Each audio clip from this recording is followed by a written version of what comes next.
વિરોધ કરી રહેલા આજે વડોદરાની જયંબે શાળાના વિદ્યાર્થીઓના વાલીઓ। જયંબે શાળામાં છેલ્લા 2 દિવસથી વાલીઓ આ રીતે વિરોધ કરી રહ્યા છે। વિરોધનું કારણ છે ફી વધારો।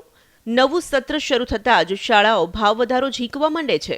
જયંબે શાળાએ કોઈ પણ ઠરાવ વગર અધધ 20% ભાવ વધારો ઝીંકી દેતા વાલીઓ રોષે ભરાયા।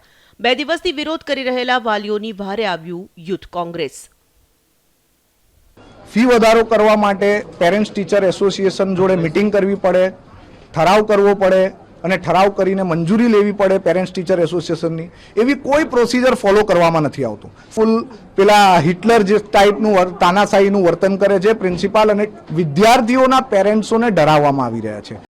વાલીઓએ શાળા સામે હોબાળો કર્યો, સૂત્રોચ્ચાર કર્યા અને ફી વધારાનો વિરોધ કર્યો। જોકે શાળાના સંચાલકે યુથ કોંગ્રેસના આ વિરોધને ધતિંગ ગણાવ્યું। કરે બધું સાચું, બસ મારે કોઈ જવાબ નથી આપવાનો।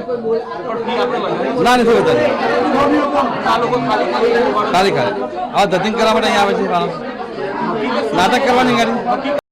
શાળાના આચાર્ય કંઈ પણ કહે, હાલ તો વાલીઓમાં ઉગ્ર રોષ છે અને જો ફી વધારો પાછો નહીં ખેંચાય તો ઉગ્ર આંદોલનની ચીમકી ઉચ્ચારી છે। કેમેરામેન અંકિત સાથે ફરીદ ખાન, ETV ન્યૂઝ, વડોદરા।